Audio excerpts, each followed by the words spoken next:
Assalamualaikum. Alhamdulillah, Allah bagi rezeki kepada kita hari ini untuk berjumpa dan terus berjumpa sehingga Allah rasa rindu dan sayang untuk ambil nyawa kita. Maka sesungguhnya saya mengharapkan kita semua terpelihara daripada melakukan perkara-perkara yang Allah tidak berkenan untuk kita lakukan dan kita sentiasa dalam siratal mustaqim.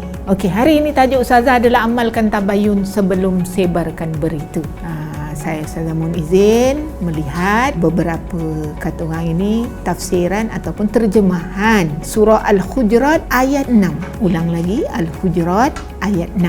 Saya bacakan dia punya terjemahan untuk pemahaman semua. Wahai orang-orang yang beriman, jika datang kepada kamu seorang fasik, cirinya fasik itu membawa sesuatu berita, maka selidikilah untuk menentukan kebenarannya supaya kamu tidak menimpakan sesuatu kaum atau individu dengan perkara yang tidak diingini dengan sebab kejahilan kamu mengenainya sehingga menjadikan kamu menyesali apa yang telah kamu lakukan. Cantik ayat Quran ni mengingatkan kita umat Islam, kalau kita dah tahu orang yang membawa berita itu belum pasti kita boleh percaya. Kita pertama sekali bila menerima perkhabaran itu, tindakan pertama kita semak siapa yang bawa. Kemudian yang kedua, periksa berita yang diterima daripada orang tersebut. Kan kita tahu dia ada latar belakang yang memungkinkan kita ragu-ragu atas perkara yang dibawa atau disampaikan berita ini. Semasa menerima berita tersebut, kalau boleh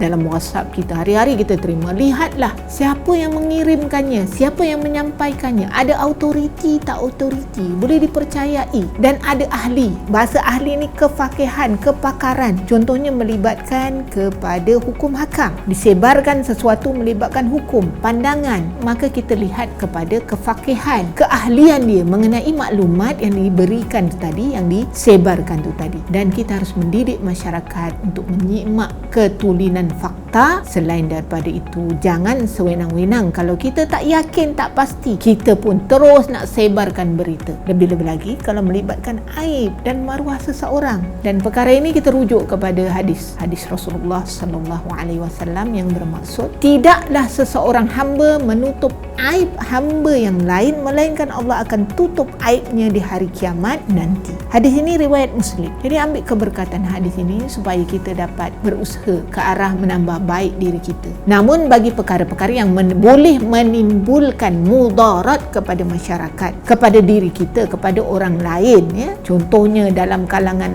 kampung tersebut ada seorang yang memang dikenali sebagai seorang yang ada bukti, bukan hanya cerita hearsay, bukan begitu. Dia ini sentiasa melakukan kemudaratan, contohnya mencuri. Memang sikap dia, cuma nak dibuktikan susah. Ada perkara itu sudah diperakui. Bahasa mudahnya ada bukti-bukti yang tepat, jelas, terang. Maka kita mengingatkan jiran kita berhati-hati apabila si fulan atau si fulanah yang dikatakan tadi hadir, berhati-hatilah dengan orang ini. Begitu juga orang yang suka mengadu domba. Kita tahu bahawa orang itu boleh menimbulkan mudarat, maka perkara itu dibolehkan untuk kita menyampaikan peringatan. Saudara dan saudari, tuan-tuan yang dirahmati Allah, maka justru itu konsep tabayun, memeriksa, melihat terlebih dahulu berita yang disampaikan, lebih-lebih lagi melalui media massa seperti ini. Jalan terbaik kita adalah sebagaimana saya sebutkan tadi, semak berita itu dari siapa pembawanya, bagaimana ketulinan, kesahihan, supaya kita dapat mengelak daripada menjadi orang yang menyebar